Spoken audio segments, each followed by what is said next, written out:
1 संच,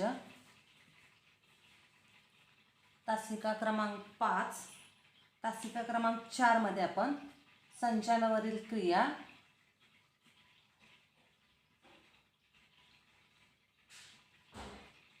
त्याच्यामध्ये 2 संचांचा छेदसंच आणि 2 संचांचा संयोग संच त्या क्रिया पाहिल्या होत्या. आणि त्याच वेळेस विभिन्न संच ही संकल्पना पाहिली होती.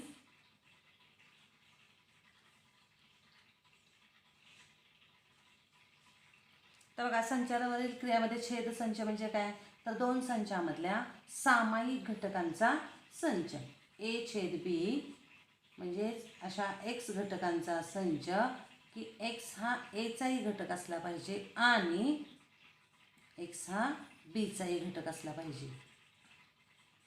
तसं 2 संचांचा संयोग संच म्हणजे मिळून घटकांचा संच, इथं जसं सामायिक म्हणजे मसावीसारखं, आणि हा मिळून घटकांचा संच, आणि म्हणून ए संयोग बी बरोबर अशा एक्स घटकांचा संच, एक्स बिलॉंग्स टू ए किंवा एक्स बिलॉंग्स टू बी, म्हणजे दोन्हीमध्ये कॉमन असेल किंवा एकात असेल तरी ते संयोगामध्ये घ्यायचं. आता विभिन्न संच म्हणजे काय, तर ज्या संचामध्ये एकही सामायिक घटक नसतो त्याला म्हणतो आपण विभिन्न संच, आणि म्हणून एकही सामायिक घटक नसल्यामुळं छेदसंच हा रिक्त संच येतो.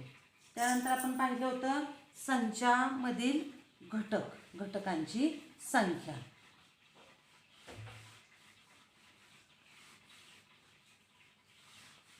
संचामधील घटकांची संख्या,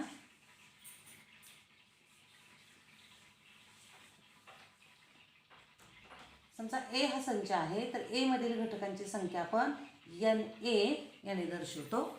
नंबर ऑफ ए इन ए म्हणजे ए मध्ये किती घटक आहेत ते, आणि त्याच्यावर आधारित आपण सूत्र पाहिली होती संयोग संच, छेदसंच यांचा वापर करून एन ए संयोग बी बरोबर एन ए अधिक एन बी वजा एन ए छेद बी. आणि जर समजा इथं संयोग असताना इथं वजा छेद आहे आणि हे जर इकडं टर्म घेतल्या पण वजा आहे ते अधिक होणार आणि अधिकचं वजा होणार.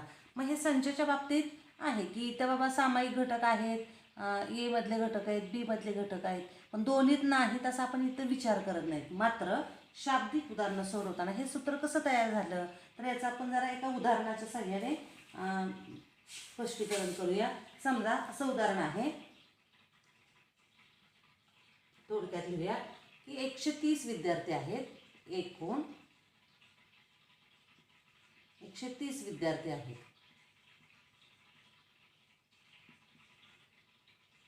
आणि या 30 विद्यार्थ्यांपैकी 80 विद्यार्थी चहा पितात.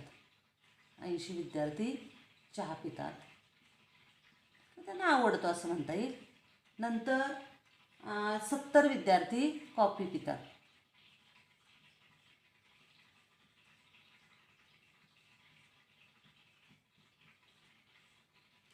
आणि 20 विद्यार्थी असे आहेत की दोन्ही पेय पितात, चहा आणि कॉफी.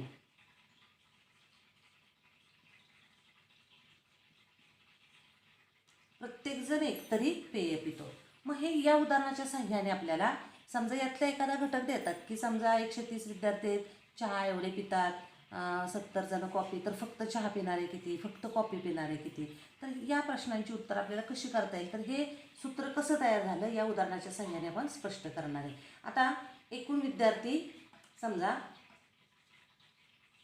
हे कसे असणार आहेत तर फक्त दोन्ही प्रकारे बघा, फक्त चहा पिणारे,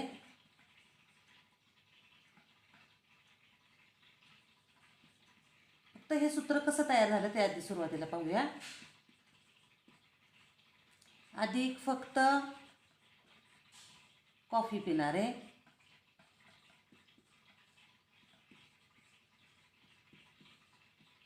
नंतर अधिक दोन्ही पिणारे,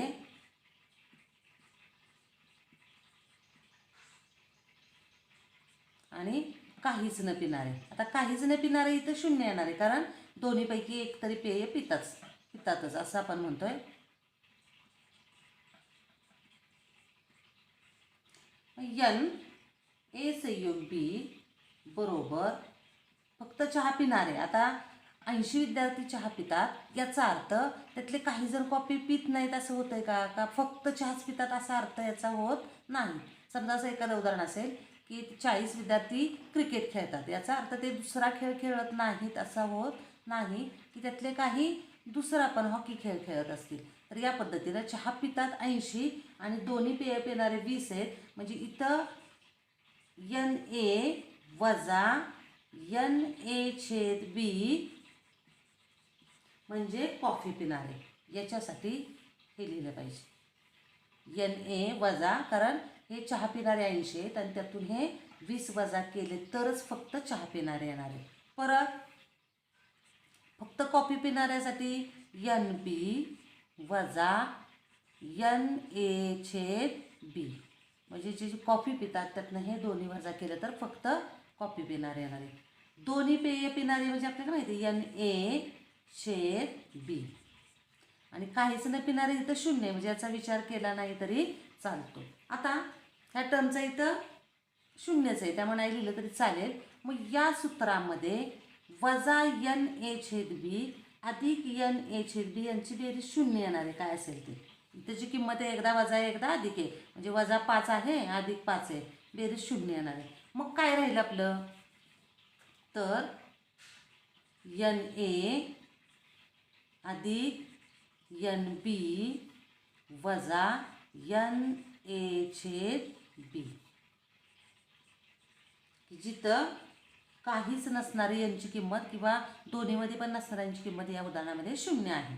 मग एकतर तुम्ही हे सूत्र आपण वापरतोय की ते हे आहे, पण तुम्हाला जर अर्थ वापरायचा असेल तर हे फक्त पिणारे, फक्त कॉफी पिणारे, आणि त्यावेळेस हे मात्र इथं अधिक असतं.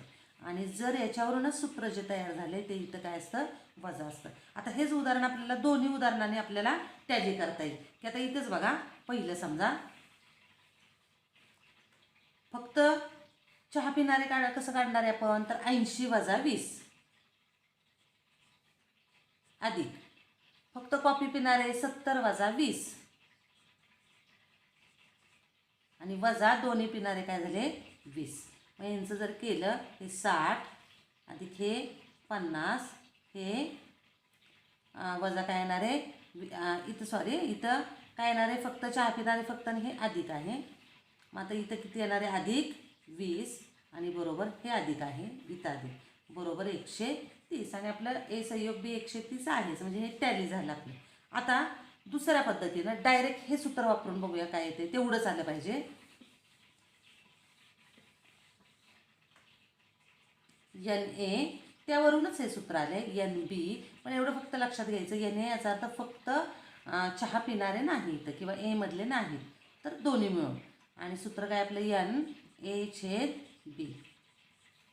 मग NA 80 70 वजा 20 8 15 150 वजा 20 बरोबर 130. म्हणजे 130 बरोबर 130 असं उदाहरण टॅली झालं. म्हणजे हे सूत्र कसं तयार झालं आहे हे तुमच्या लक्षात आलं पाहिजे की NA फक्त इथं कसं राहिलं आहे, तर NA फक्त वजा NA/B. परत NB राहिले तिथं काय होतं मूळ पद, NB वजा NA/B आणि अधिक दोन्हीमध्ये असणारे NA/B. आणि हे एक पद कुठलं तरी कॅन्सल होतं आणि मग हे 3 पद त्याच्यामध्ये राहिलेले आहेत. उदाहरण बघून आपल्याला कधी अर्थानुसार सोडवावं लागतं किंवा सूत्रानुसार. हे उदाहरण आपल्याला वेन आकृतीच्या साह्याने आणि अशा लेखी पद्धतीने दोन्ही पद्धतीला सोडवता येतात. आता बघूया मग याच्यावर आधारित सराव संच 1.4 सोडूया.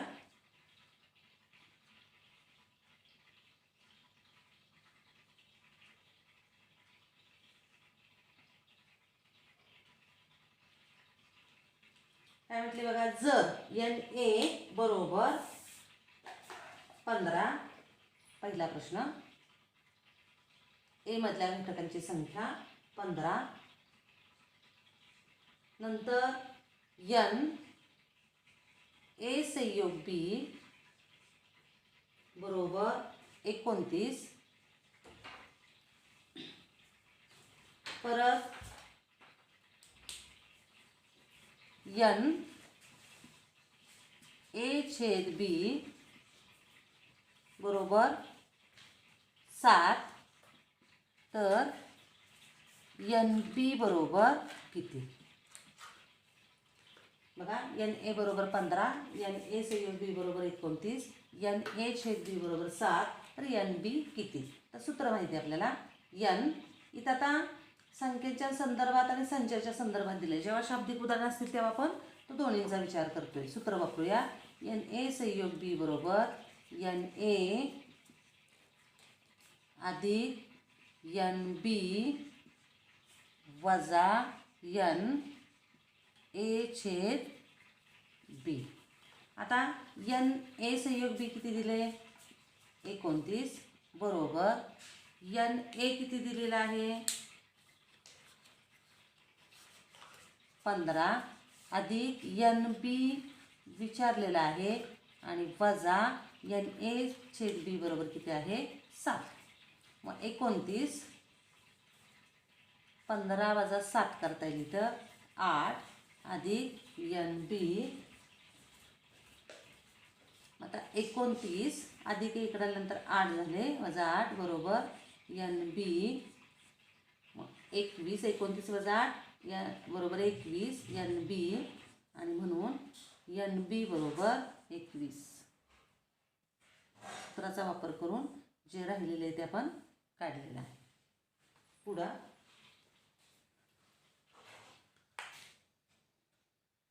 दुसरं सूत्र बघूया. दुसरा प्रश्न.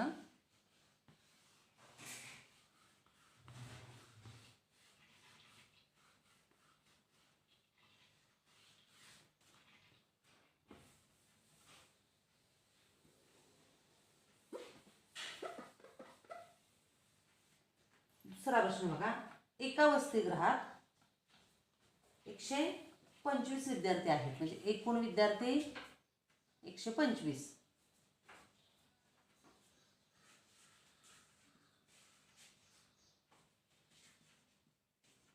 नंतर बघा, उदाहरण आपण मगाशी त्या पद्धतीचं चर्चेत घेतलं होतं. त्याच्यामध्ये 180 विद्यार्थी चहा पितात, चहा घेतात म्हणूया.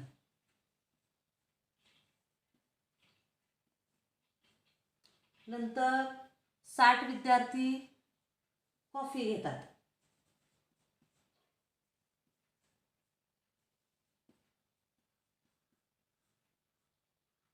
वीस विद्यार्थी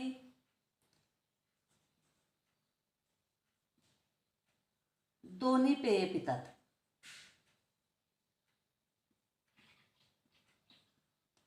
तर आपल्याला काय म्हटले?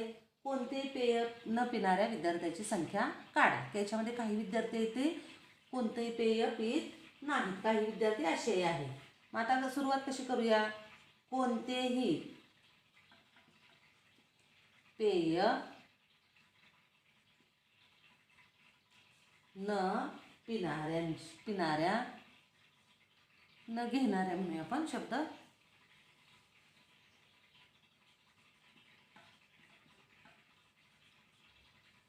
विद्यार्थ्यांची संख्या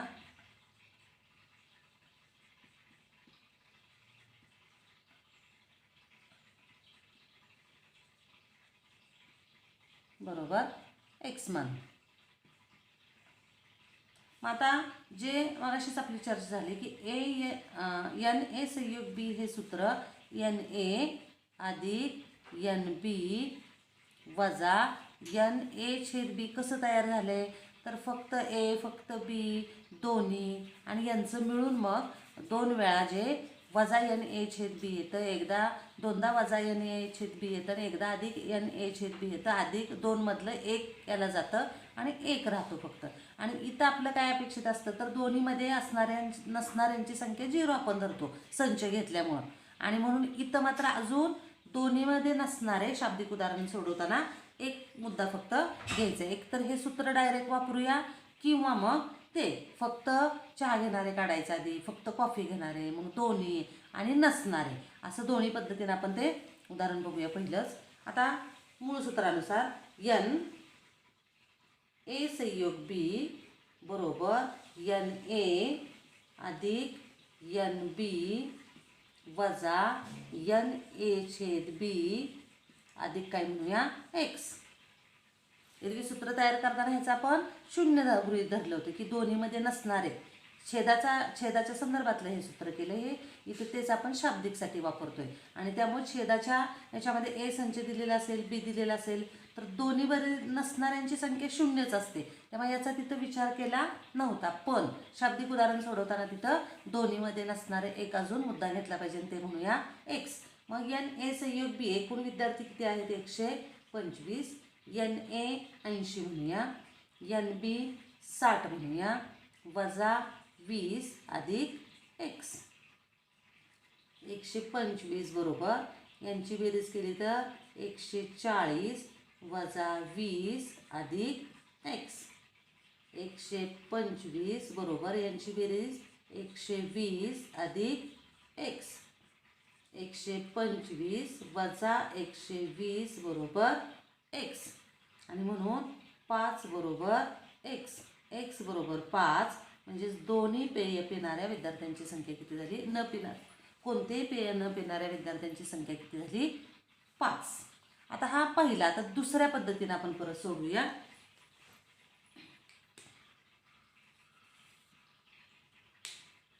अर्थ वापरला आपण की एकूण विद्यार्थ्यांची संख्या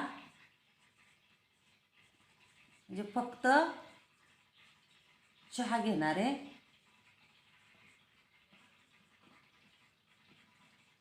अधिक फक्त कॉफी घेणारे, दोन्हीतली एक. ह्या पद्धतीने आपल्याला समजलं हे, पण दोन्ही अर्थ तुम्हाला समजावं म्हणून आपण घेतोय. फक्त कॉफी घेणारे, परत दोन्ही पेय घेणारे आणि कोणतेच न घेणारे.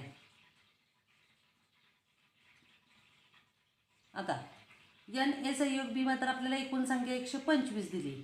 आता फक्त चहा घेणारे किती येणार आहेत?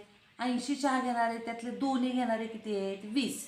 मग 80 वजा 20 केलं तर काय येणार आहे? फक्त चहा घेणारे म्हणजे किती येणार आहेत? 60. म्हणजे एकदम लिहा किंवा बघा 80 वजा 20. परत फक्त कॉफी घेणारे म्हणजे 60 वजा 20. परत दोन्ही घेणारे म्हणजे 20 आणि कोणतंही न घेणारे एक्स. मग एकतर या वजा 20ला अधिक 20 जाणार म्हणा किंवा हे 60 काढलं.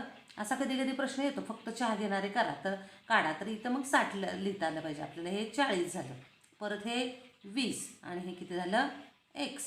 बेरीज केली तर 125 बरोबर 120 अधिक एक्स.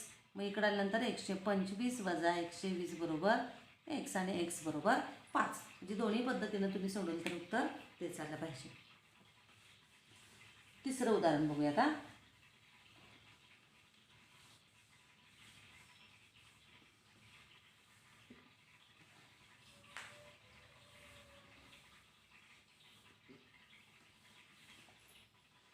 बघा, स्पर्धा परीक्षेला 50 विद्यार्थी इंग्रजीत उत्तीर्ण झाले. तिसरा प्रश्न.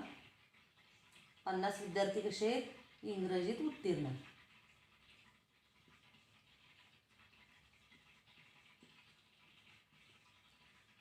नंतर 60 विद्यार्थी गणित विषयात उत्तीर्ण.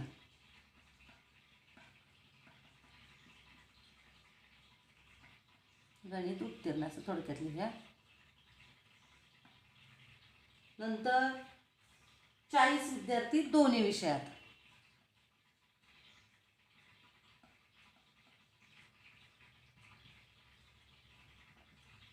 दोन्ही विषयात. एकही विद्यार्थी दोन्ही विषयात अनुत्तीर्ण झाला नाही. म्हणजे सगळे दोन्ही विषयात उत्तीर्ण असणारे सगळेच आहेत. म्हणजे असं यातला एकूण विद्यार्थ्यामध्ये एकही असा नाही की तो नापास झालेला आहे. म्हणजे इंग्रजीत उत्तीर्ण, गणित उत्तीर्ण, दोन्ही विषयात उत्तीर्ण याचा विचार आपण करतोय. आणि म्हणून अगदी साध्या सूत्राच्या सहाय्याने पण आपल्याला विचारतं तर एकूण विद्यार्थी किती, मग काय सूत्र वापरता येईल, एन ए संयोग बी बरोबर. आता 50 विद्यार्थी इंग्रजीत उत्तीर्ण आहेत याचा अर्थ असा आहे का की त्यातले गणितात उत्तीर्ण नाहीत, तर त्यातले गणितात पण आहेत. मग दोन्ही विद्यार्थीचे विषयात 40 विद्यार्थी दोन्ही विषयात पास आहेत, तर 50 वजा 40 केलं तर 10 येणार आहेत फक्त इंग्रजीमध्ये उत्तीर्ण असणारे, फक्त इंग्रजी असं, म्हणजे फक्त गणित असं जर काढायचं असेल तर आपल्याला माहिती आहे. मग आता एन ए अधिक एन बी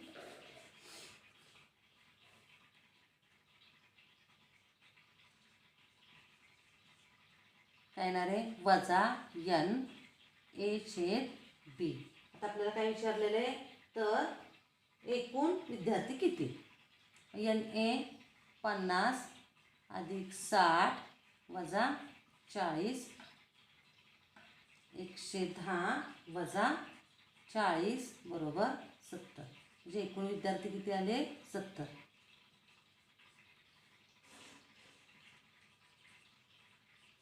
विद्यार्थी 70.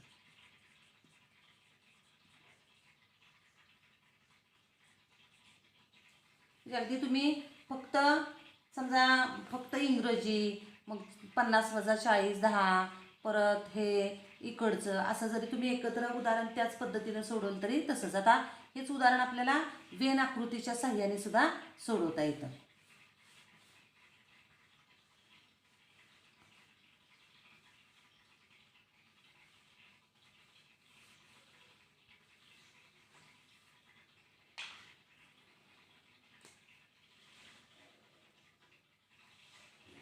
तर बघा चौथं उदाहरण असं सोडूया.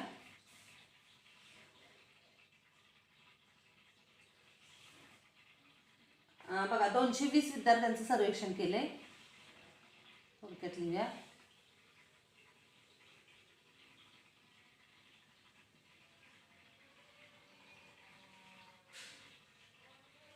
नंतर त्यापैकी 130 विद्यार्थ्यांनी गिरिभ्रमणाची आवड आहे.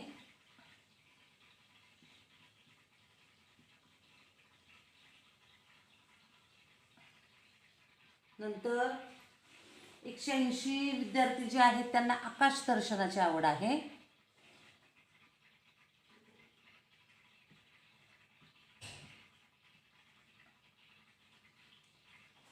नंतर 110 विद्यार्थ्यांना दोन्ही गिरिभ्रमण पण आवडतं आणि आकाश दर्शन पण आवडतं. तर किती विद्यार्थ्यांना या दोन्हीपैकी कशाचीच आवड नाही.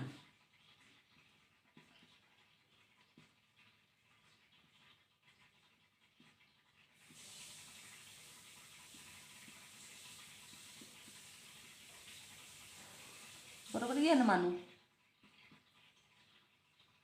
आता जे एन ए संयोग बीचं जे सूत्र आहे एन ए अधिक एन बी वजा एन ए छेद बी, हे सूत्र कसं तयार झाले, तर फक्त एन ए वजा एन ए छेद बी, परत याच्याबद्दल अधिक एन बी बरोबर एन बीच्या तिथं काय होतं आपलं एन बी वजा एन ए छेद बी आणि दोन्ही असणार आणि काहीच नसणार. ठीक आहे. आता याच्या आधी आपण हे सूत्र घेताना तिथं एन बरोबर 0च होतं म्हणून याचा विचार केला नव्हता, इथं मांडलं पाहिजे. आणि मग हे जाऊन फक्त हे राहिलेलं असतं, म्हणजे हे सूत्र वापरा किंवा हे. मग आता आहे ते थोडक्यातलं जे सूत्र आहे ते आपल्याला वापरता येईल. आणि मग कोणती आवड नसणारी एन, इथं फक्त एन हे घ्यावं लागेल आपल्याला. मग आता बघूया.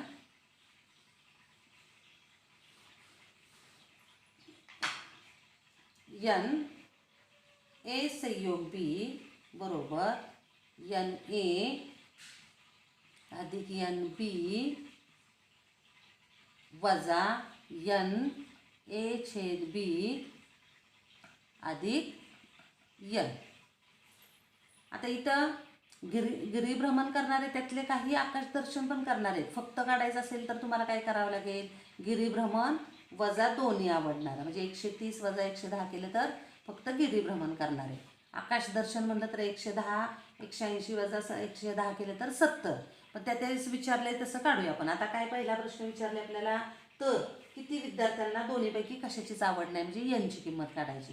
मग आपल्याला काय दिलं, यन ए संयोग बी 220, 130, एन बी किती आहे 180 वजा 110 अधिक यन 220 बरोबर इथं 130 म्हणूया आणि यांची वजाबाकी करूया.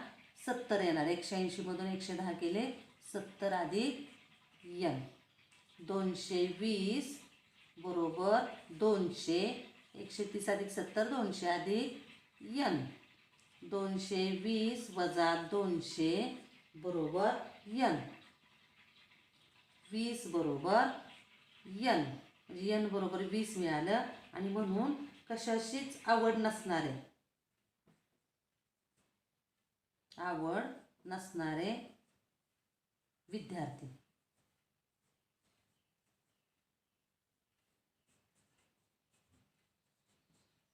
बरोबर 20. कशाचीच आवड नसणारे विद्यार्थी किती झाले 20. आता पुढचा प्रश्न काय विचारलाय, किती विद्यार्थ्यांना फक्त गिरिभ्रमण आवडते. बघा, फक्त गिरिभ्रमण.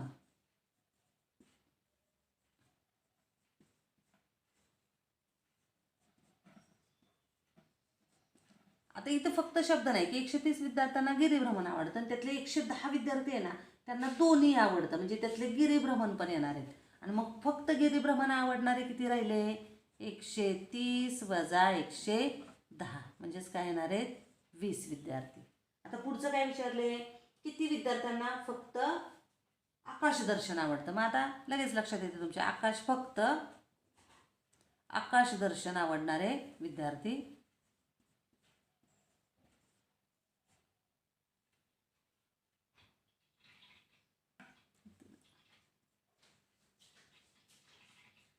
आवडणारे विद्यार्थी म्हणूया इथं.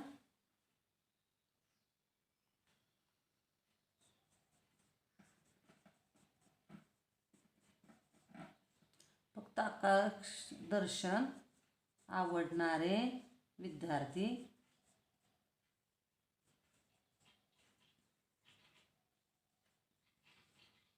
किती येणार आहेत 180 वजा 110, म्हणजेच किती येणार आहेत 70 विद्यार्थी. हेच आपल्याला वेन आकृतीच्या साहाय्याने पण सोडवता येतं.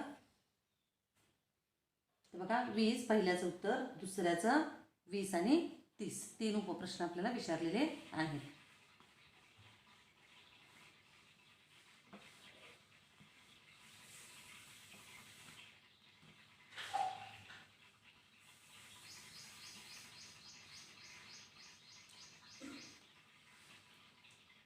हेच उदाहरण मला वेन आकृतीच्या साहाय्याने एक पाहूया आपण.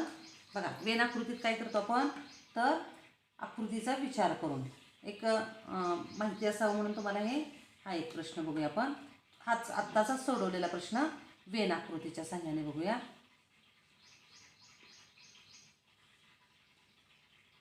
बघा याच्यामध्ये याला समजा मी सी संच म्हटलं तर हे दोन्ही आवडणारे असणार आहेत. याला ए म्हटलं मी तर फक्त गिरिभ्रमण पहिला बघूया काय गिरिभ्रमण आवडणार आहे. एवढाच संच फक्त घेतला बी तर काय असणार आहे आकाशदर्शन. हेच वेन आकृतीच्या साहाय्याने थोडक्यात जरा बघूया. गिरिभ्रमण एवढाच भाग फक्त येणार आहे, हे आकाशदर्शन.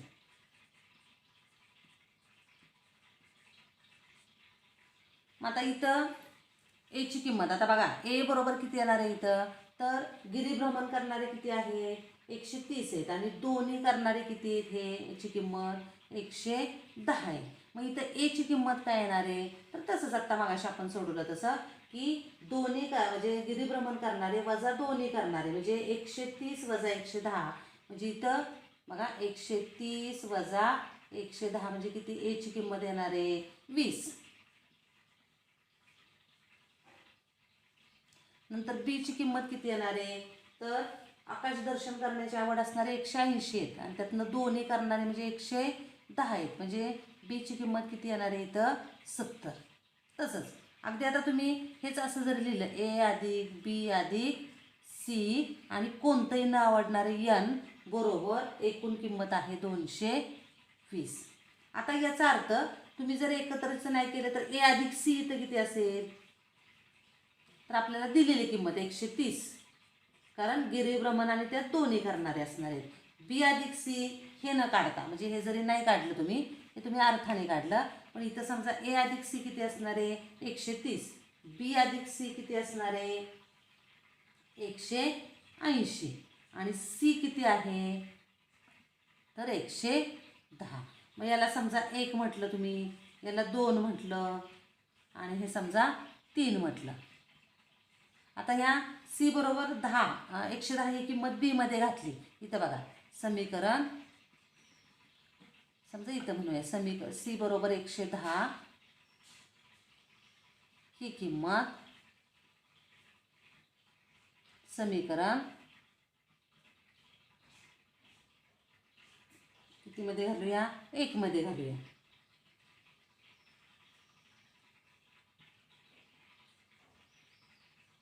वेन आकृतीच्या संख्येने चाललंय.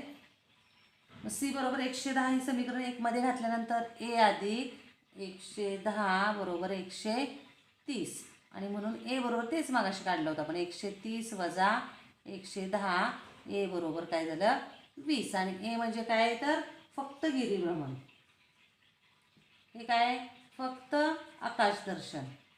मग आता इथं ए बरोबर 20 किंमत आहे, मग समीकरण 2 आणि 3 वरून आणि एची किंमत वापरायची. एची किंमत 20 आहे, बी अधिक सीची किती 180 आहे, अधिक यन बरोबर 220 आणि हे परत सोडवलं तर आपल्याला 200 अधिक यन बरोबर 220 आणि म्हणून यन बरोबर 220 वजा 200 आणि म्हणून यन बरोबर 20. मागाचीच उत्तरं कोणतंच न आवडणार. मग परत काय विचारलं तुम्हाला तर फक्त गिरिभ्रमण. मग फक्त गिरिभ्रमण आपण इथं काढलं जातं की फक्त गिरिभ्रमण म्हणजे एची किंमत काढायची, मग 20. फक्त परत काय विचारलं होतं आकाशदर्शन, मग बी अधिक सी मध्ये परत यांची किंमत घालायची. बी अधिक सी बरोबर किती आहे 180, मग सीची किंमत आहे 110 म्हणजे किती येणार आहे 70. म्हणजे हे वेन आकृतीच्या साह्याने, म्हणजे दोन्ही पद्धतीने उत्तर आपलं तेच आलं पाहिजे. बरोबर किती येणार आहे 70. तुम्हाला जी सोपी पद्धत वाटेल पहिली शाब्दिक सोडवलेली किंवा त्या पद्धतीने उदाहरणं सोडवायची आहे. आता शेवटचं एक उदाहरण संयोग छेद संच याच्यावर आधारित आपल्याला आकृती दिलेली आहे आणि त्याच्यावरून फक्त घटक त्यातले लिहायचे आहेत. आकृती बघूया आधी काय दिले.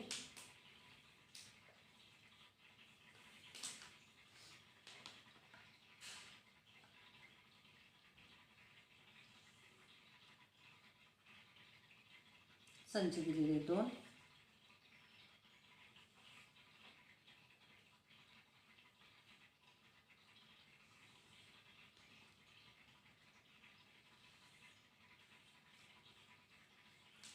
यू हा विश्वसंच इथं दिलेला आहे.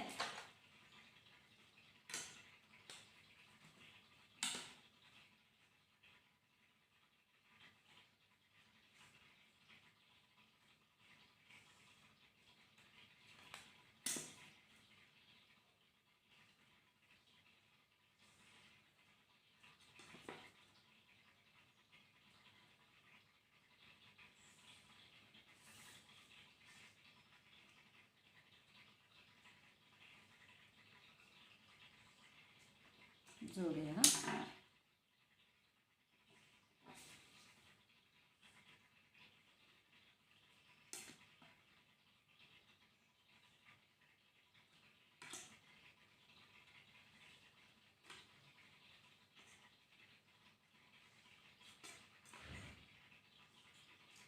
घटक लिहूया त्याच्यातले. हा ए म्हटलंय, ए हा संच आहे, त्याच्यामध्ये एक्स वाय आणि काय म्हटले झेड, नंतर यम यन, बी आहे संच. ए म्हणजे इथंही अपेक्षित आहे सगळं. बी त्याच्यामध्ये पी आर क्यू हा यू संच आहे, त्याच्यामध्ये यस आणि टी. आता ओळीनं आपल्याला जे प्रश्न विचारलेले आहेत ते बघूया. की पहिला प्रश्न आपल्याला उपप्रश्न याच्यामध्ये विचारलेले आहेत. पहिला उपप्रश्न बघूया.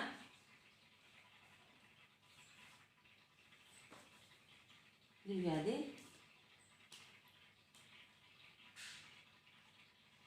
ए बरोबर. आता इथं ए म्हणजे हा गोल पूर्ण अपेक्षित आहे आणि त्याच्यामधले घटक काय झाले मग X Y Z M N. दुसरा उपप्रश्न आहे बी बरोबर. बी मधले घटक हा बी अपेक्षित आहे सगळा. मग काय येणार आहे P Q R M N. पहिल्यांदा यम एन लिहिलं तरी चालेल, घटक मागं पुढं लिहिले तरी चालतात, तेवढेच पाहिजेत फक्त. नंतर ए संयोग बी. तिसरा ए संयोग बी. मग ए संयोग बी म्हणजे मिळून घटकांचा संच. हे सगळे दिसतात ते सगळे ए संयोग बी मध्ये येणार आहे. फक्त एम एन एकदाच लिहिणार आहे आपण. मग X Y Z M N P Q R मिळून घटकांचा संच. नंतर काय विचारले व्ही यू विचारले आपल्याला. यू बरोबर. मग हे सगळे जे दिसतात ते सगळे म्हणजे ए युनियन बी आणि राहिलेले एस आणि टी येणार आहेत. म्हणजे X Y Z M N P Q R S आणि टी. त्यातले ए हा यूचा उपसंच असला पाहिजे, बी हा यूचा उपसंच असला पाहिजे. नंतर एचा पूरक संच. पुढचा प्रश्न विचारला आपल्याला. मग ए मध्ये नसलेले पण यू मध्ये असलेले म्हणजे X Y Z M N सोडून राहिलेले येणार आहेत. P Q R S T. सहावा प्रश्न बीचा पूरक संच.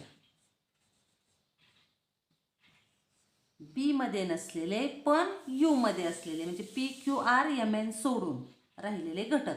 मग कोणते येणार आहे बघा पी क्यू आर आणि एम एन हे सोडून राहिले X Y Z S T येणार. एक्स वाय झेड एस आणि टी. आणि शेवटचा यातला उपप्रश्न सातवा ए संयोग बी चा पूरक संच. म्हणजे ए संयोग बी मध्ये नसलेले पण यू मध्ये असलेले. मग आता X Y Z M N P Q R इथपर्यंत सगळे आहेत. मग कोणते राहिले फक्त यस आणि टी. तर बघा अशा प्रकारे आपण संयोग संच छेद संच या संकल्पनांचा किंवा सूत्रांचा संचातील घटकांची संख्या या सूत्राचा वापर करून सराव संच 1.4 सोडवलेला आहे. परत तुम्ही हा सोडवायचा आहे आणि प्रकरण इथं संपलेले संकीर्ण प्रश्न संग्रह 1 हाही तुम्ही सोडवायचा आहे. धन्यवाद.